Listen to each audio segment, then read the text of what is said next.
sini sebenarnya tadi kalau kita ngomongin ada funnel, ada 1, 2, 3, 4, awareness, consideration, conversion, dan loyalty. Di sini kita bisa menjadikan si funnel tersebut menjadi digital marketing phases. Dimana kalau di sini ada dibagi menjadi 5. Fase pertama research dan strategi. Terus habis itu ada yang kedua content dan technical development, ada running the campaign, ada optimize the campaign, terakhir analytics dan evaluation. Nah, kalau si research dan strategi itu sebenarnya udah kita lakukan kemarin gitu ya. Ada competitor review, ada customer behavior analysis, trend analysis, trend media estimate atau media recommendation. Itu yang akan kita bahas di hari ini. Media recommendation itu sebenarnya seperti apa sih, membuat sebuah ide campaign itu seperti apa gitu ya. Jadi akan di-recap di hari ini. Makanya sebenarnya kalau di sini outputnya adalah campaign strategi dan rekomendasinya akan seperti apa. Fase kedua itu content dan technical development. Dimana kalau di sini misalkan teman-teman udah tahu nih, oh gue mau pakainya social media ads deh, mau fokusnya di website deh, mau fokusnya apa gitu ya. Nanti di kedua bisa di start di create tuh, apakah mau bikin konten yang seperti apa, technical development-nya juga udah mulai di build kayak gitu. Jadi kayak misalkan mau ada website, mau ada konten, itu masuknya di fase 2. Di fase 3 setelah semuanya udah kita create, udah ada kontennya, udah ada technical development, yang ketiga itu adalah running the campaign. Dimana sebenarnya kalau di sini meaning digital marketingnya tuh lebih ke iklan-iklanan naik, website-nya juga udah naik, terus campaign activity yang kita lakukan semua udah naik di fase ketiga. Jadi itu running campaign-nya di bagian itu. Terus yang keempat itu adalah setelah kita udah jalan campaign-nya, anggaplah dalam 1 bulan misalkan, terus kita 1 bulan bisa kita lihat nih, atau misalkan kita setnya di 1 bulan, tapi kan 1 bulan tersebut kita pastinya ngeliatin dong setiap hari kayak gimana, setiap minggu seperti apa, kayak gitu sampai akhirnya di monthly. Itu biasanya optimisasi campaign itu bisa dilakukan di weekly, bisa dilakukan di monthly juga gitu. Jadi kalau weekly biasanya kita lihat nih social media ads-nya kok kurang oke ya, kayaknya budgetnya kurang nih, tambahin deh misalkan gitu. Terus habis itu misalkan dalam 1 bulan tersebut misalkan kita lihat learning-nya, kayaknya di bulan selanjutnya atau misalkan atau misalkan kita lihat si learning yang sebelumnya kayak kurang deh kalau kita nggak pakai KOL atau pakai si influencer. Udah deh, untuk campaign bulan depan kita cobain yuk pakai KOL untuk bikin lebih menarik lagi, misal kayak gitu. Itu salah satu optimisasi lah ya yang dilakukan. Bisa banyak banget, bisa inovasi, bisa campaign-nya di boost dengan cara paid ads, bisa jadi pakai KOL, bisa jadi macam-macam banget. Yang terakhir itu namanya performance analysis atau si campaign report gitu ya. Jadi kalau kita udah tahu kira-kira kita salahnya di mana, kita oke-nya di mana, itu kita buat menjadi satu kesatuan yang namanya analytics dan juga evaluation. Jadi biasanya kalau misalkan teman-teman jalanin campaign-nya beriklan paid ads gitu ya, konten yang beriklan kayak gitu, biasanya bisa di-download semua analytics-nya atau misalkan evaluasinya, terus bisa dibuat final report-nya, terus abis itu teman-teman bisa kira-kira nih, oh yang mana nih kira-kira yang mau kita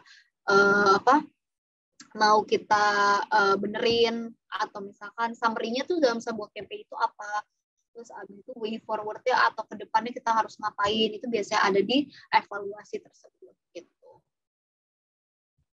Nah, tapi sekarang kalau kita bahas semuanya tidak akan sempat dan sebenarnya akan sangat banyak banget materinya kalau kita akan bahas semua. Jadi aku cuma nge-recap aja nih teman-teman, kalau misalkan mau membuat sebuah digital marketing phases tuh ini semua ya akan kita bahas mungkin lebih ke fase 1 dan fase 5-nya gitu kali ya.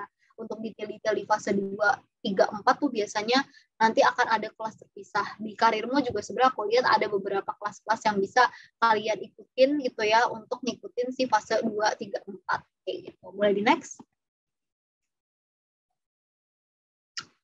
Kita fokusnya di fase 1 dulu aja ya. Jadi kita akan recap competitor review, behavior analysis seperti apa, trend analysis, sama yang terakhir ada media recommendation. Sorry, ini bukan media estimate, tapi media recommendation.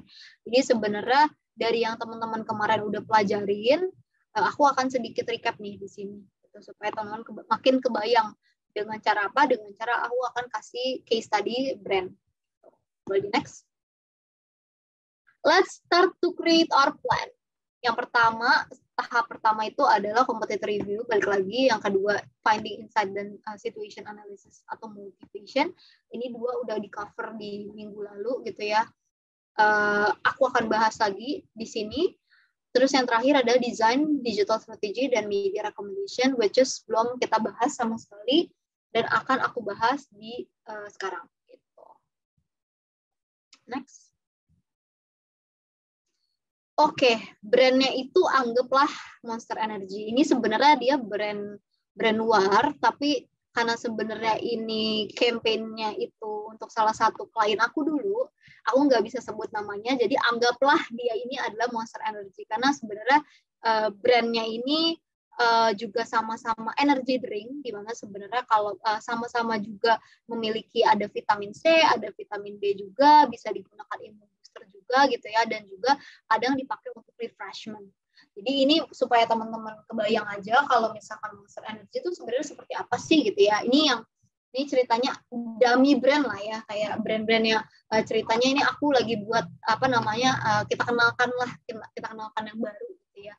Monster Energy di mana sebenarnya dia energy drink, terus dia juga mengandung vitamin C, vitamin B, dan juga biasa digunakan buat imun booster atau vitamin drinks. Tapi juga selain dipakai imun booster, bisa dipakai untuk refreshment juga, refreshment drink gitu, refreshing gitu rasanya. Nah, next. Ini sedikit recap aja ya, what we understand from the brand. Apa sih sebenarnya yang aku understand dari brand tersebut ya. Brand purpose-nya apa sih? Brand purpose itu atau brand proposition-nya itu sebenarnya dia pengennya delivering the sense of fulfillment, gimana caranya supaya si Monster Energy ini bisa menjadi mood booster untuk orang-orang yang pengen lebih berkembang atau misalkan move forward gitu ya, lebih maju lah ke depannya kayak gitu. Jadi kalau untuk brand purpose-nya gimana cara supaya boost minuman ini tuh pengennya harus ngeboost mood orang. Kalau misalkan orang stres, orang sedih gitu, kita pengennya ketika minum ini tuh benar-benar bisa ngeboost perasaan kalian gitu sampai sedetail itu. Itu brand purpose-nya. Terus abis itu target audience sebenarnya kalau di sini simple banget. Ada male, female 20 sampai 39 tahun, upper middle, nationwide gitu ya. Terus abis itu campaign periodnya di sini juga disebutkan Q4, quarter 4 2020 sampai 2021. Terus abis itu ada juga quarter 4 2020 lanjut sampai 2021. Terus di terakhir ada marketing objektifnya di mana kita mau increase awareness dan juga maintain concentration of Monster Energy di digital platforms gitu. Karena sebenarnya Monster Energy mungkin orang udah tahu, tapi pengen orang untuk membeli produk kita, untuk lebih banyak lagi membeli produk kita. Makanya kita mau maintain juga sih untuk concentration membeli si Monster Energy tersebut. Nah, BTW kan kita ada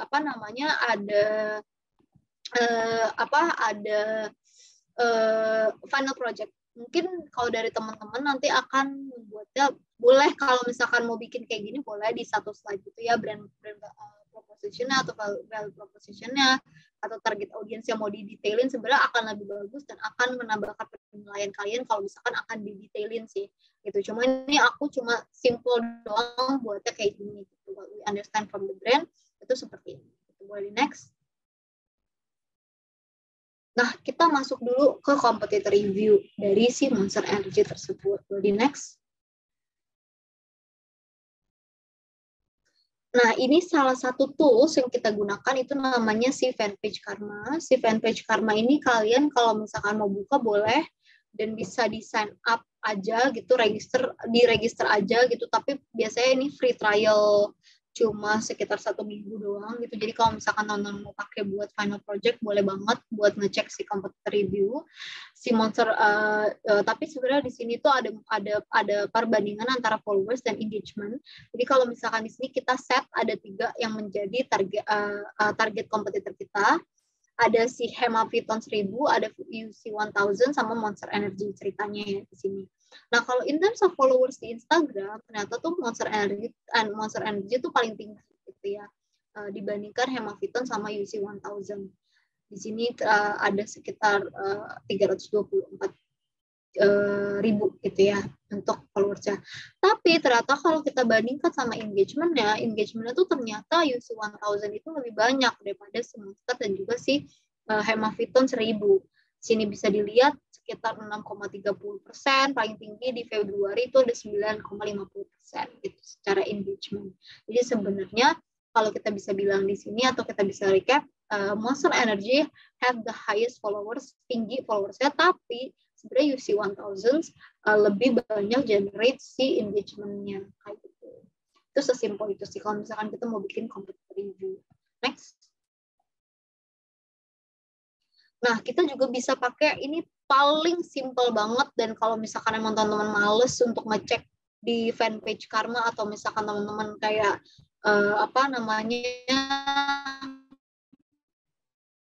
nggak mau masuk ke masing-masing social listening, boleh banget pakai si Google Trend ini. Jadi kalau di sini kita bisa ngecek nih berdasarkan brand.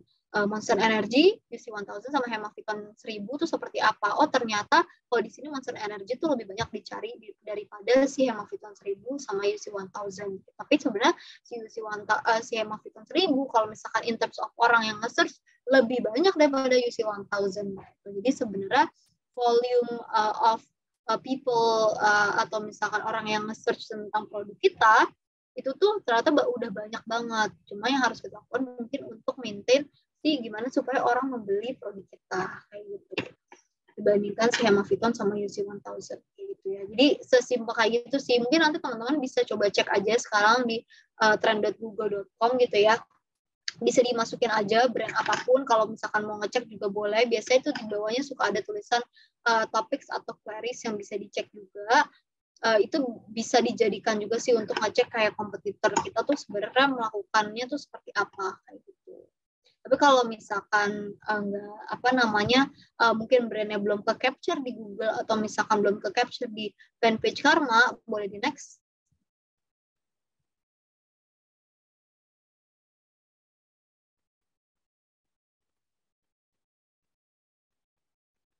Kalian bisa buat manual. Jadi kayak sistemnya bisa dibuat kontennya tuh manual aja kayak gitu. Jadi kayak dicekin satu-satu juga boleh. Jadi contohnya di sini kalau yang aku ambil salah satunya ya. Jadi nggak dua-dua, nggak tiga-tiganya. Jadi cuma UC 1000 doang. Overview-nya tuh seperti apa sih contohnya. Boleh next. Kalau di sini masih pakai social listening, jadi kalau social listening di sini pakai brand 24, ada brand 24 nama toolsnya, teman-teman kalau mau cek juga boleh. Itu kalau mau register juga bisa dipakai 7 minggu, jadi kalau misalnya mau ngecek-ngecek boleh. Intinya sih sebenarnya kalau UC 1000 di sini ngomongnya itu, sorry ini kayak belum diganti bawahnya. Intinya sih sebenarnya si UC 1000 ini ngomonginnya tentang vitamin C, orang-orang nyari tentang harganya, terus abis itu orang-orang juga tentang manfaat atau misalkan botolnya si UC 1000 itu untuk social listening-nya. Boleh di next. Nah, ini contohnya nih yang aku bilang kalau misalkan teman-teman males untuk atau kayak nggak ada waktu untuk ngecek di social listening tools atau tools yang udah aku share tadi gitu ya. Misalkan bisa di-combine aja gitu, atau misalkan kalau teman-teman kayak nggak ke-capture lah ya brandnya misalkan terlalu kecil, biasanya nggak muncul di Google Trend atau misalkan nggak muncul di fanpage Karma, bisa kayak gini. Jadi teman-teman misalkan Fit with Real Food misalkan belum ada nih di Google Trend, tapi aku yakin itu ada sih.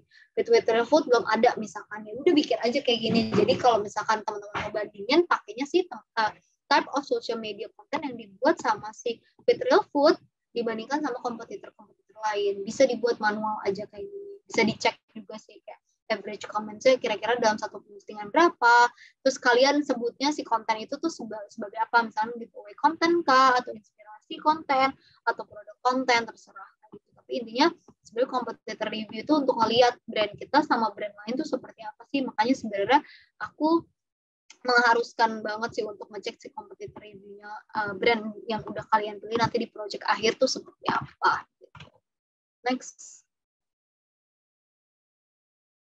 Nah, kalau CUC 1000 itu juga punya yang namanya campaign timeline dan juga overview. Ini juga bisa dibandingin ya nanti kalau misalkan teman-teman buat competitor review. Kalau misalkan di UC 1000 itu ada mini quiz UC 1005 min, sama yang kedua adalah healthy inside, fresh outside. Itu dijalaninnya campaignnya kalau yang atas itu bulan Februari, yang bawah itu dia Desember sampai Februari, jadi jalan 3 bulan.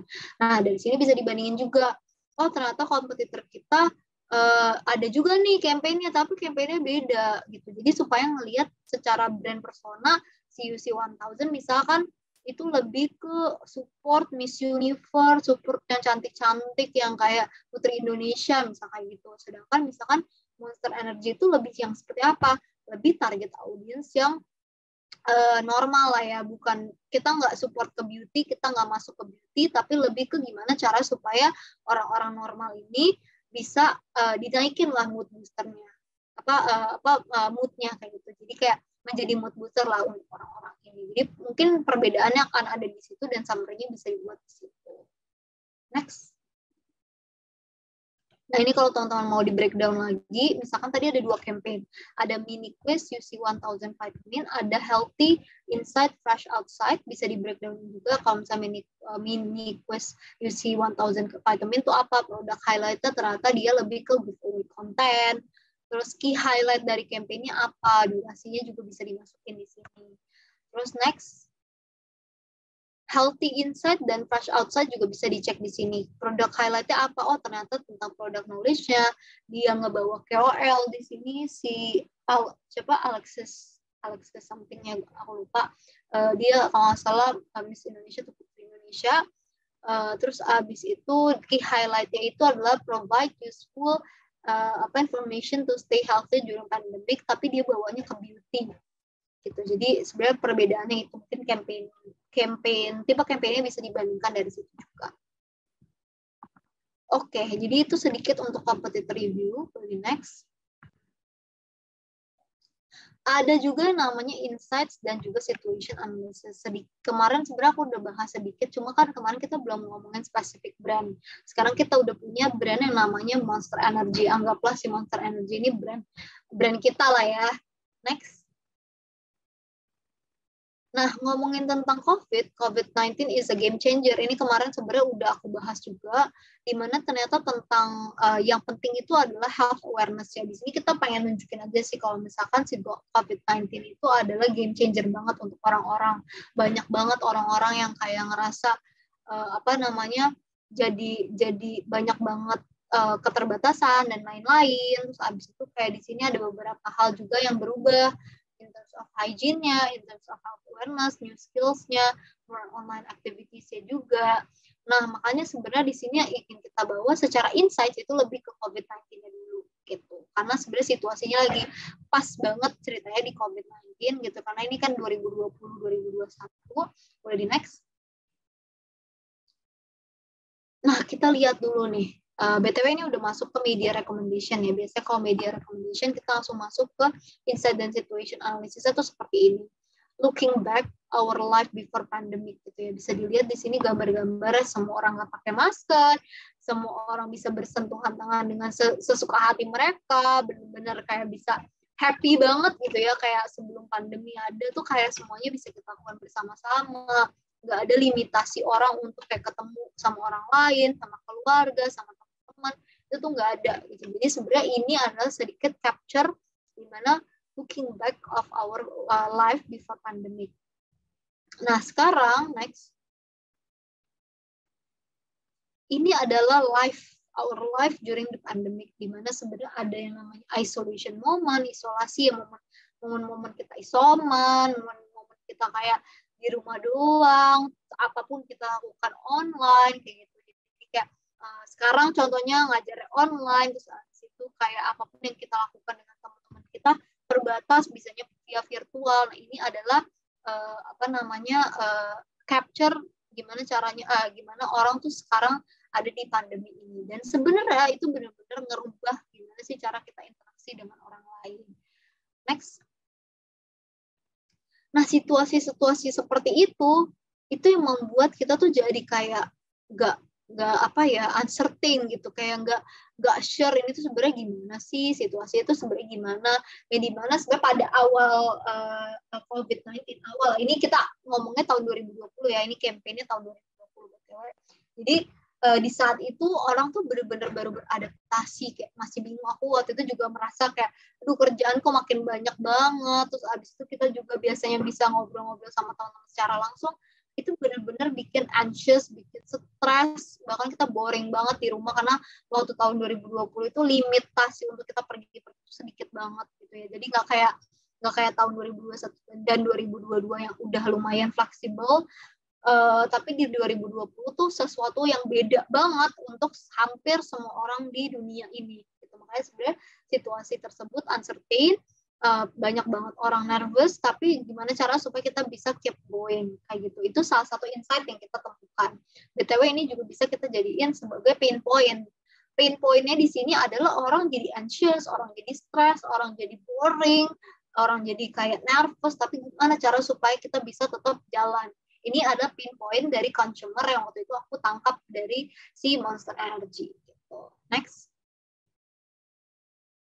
Masih sama ngomongin tentang pain point, everyone has their own difficulties dan juga down moment during pandemic gitu ya, dimana sebenarnya kalau misalkan dibilang kayak, oh gila sih tahun 2020 gue lalala gitu, kayak susah banget untuk keep up sama teman-teman bla bla bla, susah banget untuk gue harus kerja tapi gue juga harus jagain anak gue. Ya semua orang kalau misalkan lagi ngomongin di saat itu tahun 2020, semua orang memiliki difficulties yang sama, down momentnya tuh sama gitu. Jadi di sini ada beberapa data yang didapatkan dari Asia dan the Pacific Policy Society. Itu ternyata even the most productive and happy people have bad days, dan juga mereka itu juga nggak pernah ada happy gitu 24/7 tuh nggak ada gitu ya. Jadi kayak kita lagi produktif, kita lagi happy, tetap aja kita ada momen-momen dimana kita lagi kayak ngerasa aduh gila sih hari ini capek banget, pasti ada momen-momen itu. Jadi sebenarnya ini juga salah satu pain point yang aku dapatkan di waktu itu untuk membuat sebuah campaign nantinya akan seperti apa gitu. Jadi dari atas yang tadi aku cerita nih ya, dari tadi itu adalah semuanya ada dicampur antara insights dan juga pain point. Jadi ini untuk teman-teman kebayang aja sih cara berpikirnya aku waktu mau bikin campaign tuh seperti apa. Jadi kayak misalkan aku berpikirnya dari situasi sekarang, di situasi saat itu gitu ya, tahun 2020 itu seperti apa, terus habis itu dulunya seperti apa, sekarang seperti apa, orang-orang tuh merasa situasinya tuh seperti apa gitu. Jadi di sini juga aku ambil insight dari beberapa source, ternyata banyak juga orang yang merasakan stres, orang merasakan anxiety dan lain-lain. Terus next, yang dimana sebenarnya si pandemik tahun 2020 itu membawa beberapa negatif impact untuk beberapa orang gitu ya. Di sini ada data juga sama dari the Asian the Pacific Policy Society, di mana sebenarnya kalau di sini ada data juga dari Halodoc nih. Kalau dari Halodoc aku nemuin waktu itu mental health consultation increase 3 kali sama pandemi. Terus abis itu banyak banget orang-orang meng-experience gitu ya high stress, terus mereka juga anxiety. Yang many people yang atas itu aku dapetinnya dari FGD waktu itu sama teman-teman kantor juga. Terus abis itu rise in mental health problems juga itu benar-benar terjadi banget tahun 2020. Terus di bawah berdasarkan BBC News itu 70% banyak banget orang di tahun 2020 selama pandemi itu mendapatkan higher level stress dan juga unhappy feelings. Jadi banyak banget orang nggak happy, banyak banget orang-orang yang kayak stres pada tahun tersebut gitu. Nah, next. Makanya sebagai brand, mood booster itu menjadi sesuatu yang penting untuk kita tetap hidup, untuk kita gimana supaya kita bisa bikin si happy feelings tersebut, gimana supaya kita memiliki positive energy dan juga vibes gitu ya. Jadi kalau tadi aku udah membahas tentang insights-nya, apa namanya tentang stres, tentang pandemi itu membawa efek apa, bla bla bla bla. Nah, ternyata apa nih yang dibutuhkan orang-orang gitu ya. Ini sebenarnya adalah solusinya atau measure point dari orang tersebut, di mana sebenarnya yang mereka butuhkan itu adalah mood booster kok gitu ya. Either itu apa namanya apapun sih sebenarnya, mood booster itu bisa datang dari manapun gitu ya. Tapi salah satunya yang kita bawa di sini adalah si mood booster itu penting banget untuk kita tetap hidup, tetap happy lagi untuk mendapatkan si positive energy. Next. Nah, kalau di sini bisa kita sebut sebagai happy is the new healthy. Happy body membuat kita juga otak kita juga happy.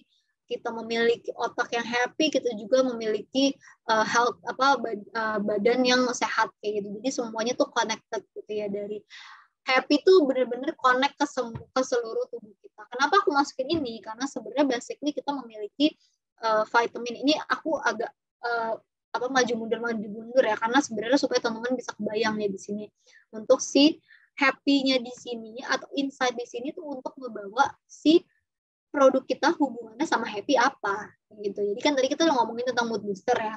Terus abis itu kita juga udah ngomongin tentang produk kita di awal. Produk kita tadi consist of vitamin-vitamin yang dimana sebenarnya ngomongin happy bisa ngomongin mood booster, ngomongin tentang si vitamin bisa ngomongin tentang badan yang badan yang sehat kayak gitu. Next. Tapi sebenarnya si happy itu atau kesenangan itu adalah personal gitu, dan juga setiap orang itu pastinya memiliki experience yang berbeda-beda gitu. Contohnya di sini next, pada tahun 2020 banyak banget orang-orang yang mencari apa ya, mood booster tuh banyak banget gitu. Gimana cara supaya mereka nggak stres, supaya mereka tuh nggak apa namanya, supaya mereka nggak kepikiran nih sama kerjaan, atau misalkan nggak kepikiran sama apapun, dia punya masing-masing cara untuk gimana cara supaya mereka being happy. Kalau teman-teman masih ingat di tahun 2020 itu banyak banget nih, mungkin teman-teman di sini juga merasakan beberapa hal yang ada di sini ya. Contohnya banyak banget orang-orang yang jadi berkebun, beli-beli tanaman, terus mungkin teman-teman di sini juga jadi sering masak di rumah dan nyoba-nyobain resep-resep baru. Ada juga orang-orang yang mungkin salah satunya dulu aku sih ya, melihara ikan cupang gitu ya. Terus abis itu juga kita workout di rumah. Terus abis itu ada beberapa orang juga yang menggunakan kristal sebagai healingnya mereka. K-drama juga pada saat itu jadi naik banget gitu. Intinya sih sebenarnya di sini ada connection. Kita pengen kasih tahu kalau insight-nya itu adalah connection antara mood, boosting mood dan juga happy tuh ada banget gitu di sini. Dan caranya tuh benar-benar masing-masing banget gitu, cara mereka menanggapi si situasi saat ini gitu. Next. Happiness is your moment gitu ya. Jadi kalau di sini disebutkan lagi lah, kalau misalkan ternyata kesenangan itu personal untuk setiap orang gitu ya. Kesenangan itu benar-benar special moment. Mau itu besar kayak, mau itu kecil, dan happiness itu adalah gak limited gitu ya, mau pandemi ke normal condition gitu ya.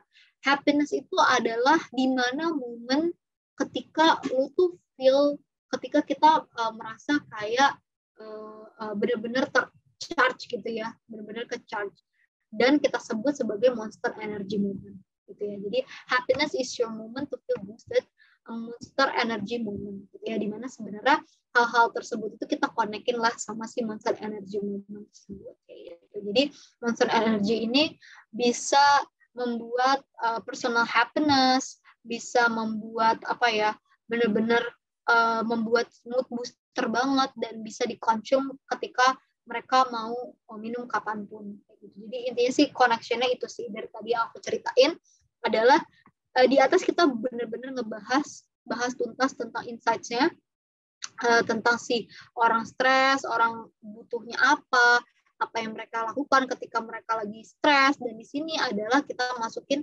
brand kita ke dalamnya, di mana sebenarnya Monster Energy bisa memberikan happiness, bisa memberikan si mood booster tersebut, yang dimana bisa kita minum ketika kita stres. Minumnya itu adalah Monster Energy kayak gitu. Next.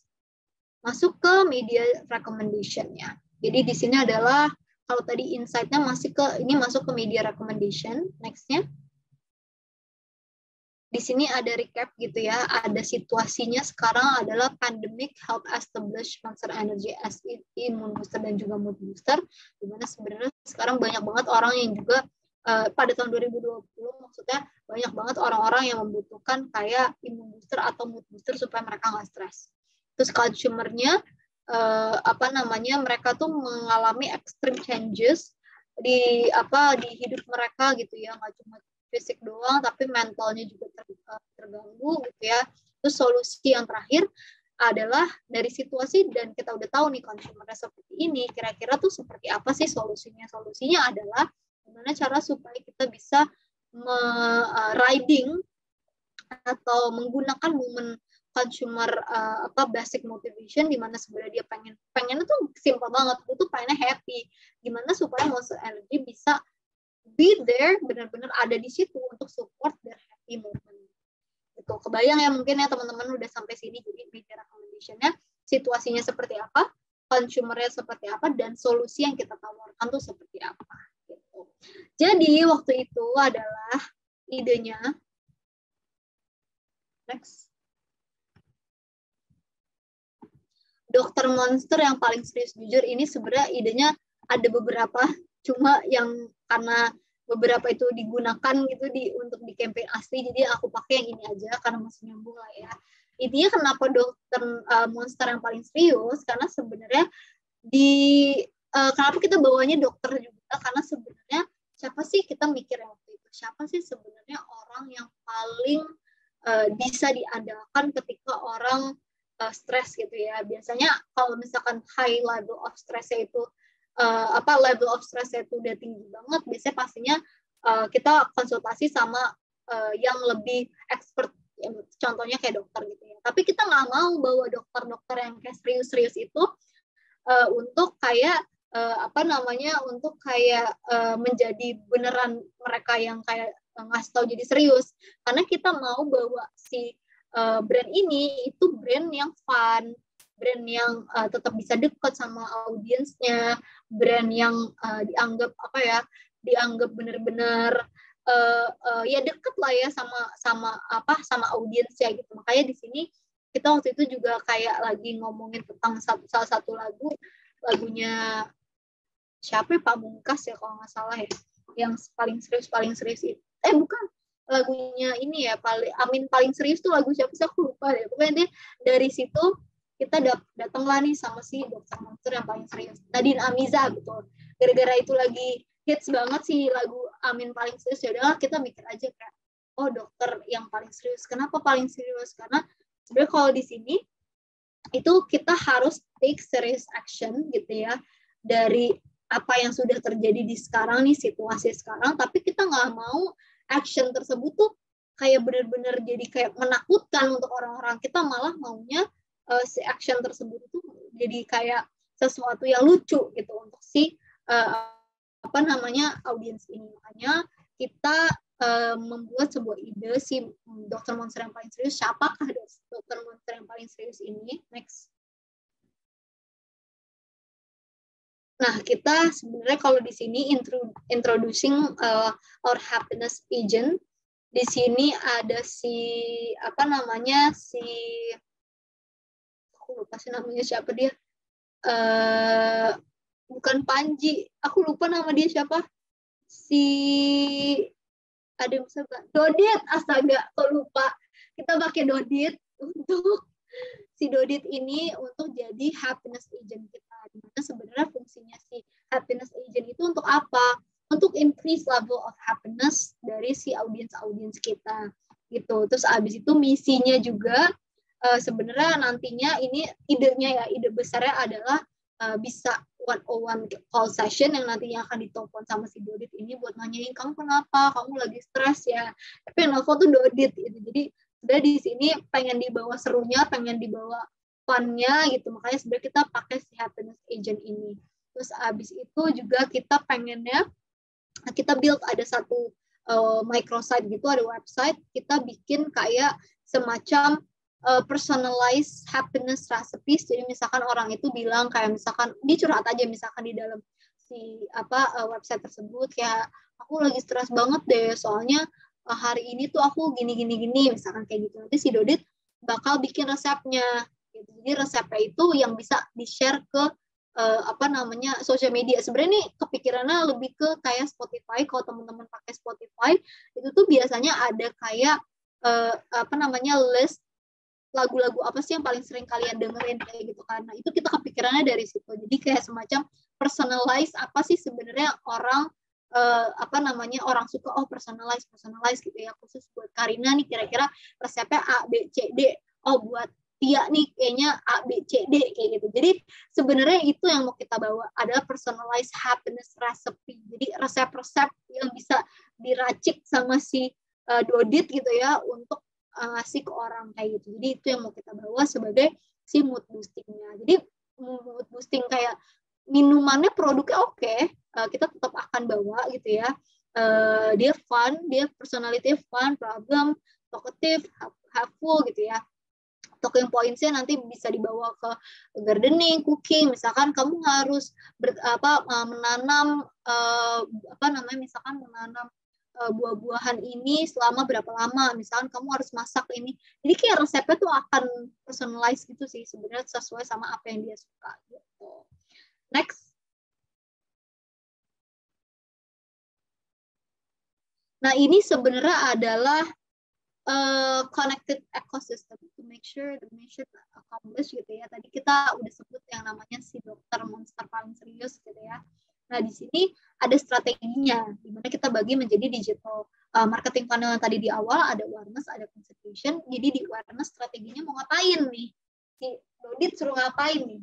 Intinya strategi yang pertama adalah create massive visibility tentang si, ya ampun aku lupa di sini, dokter monster yang paling serius gitu ya.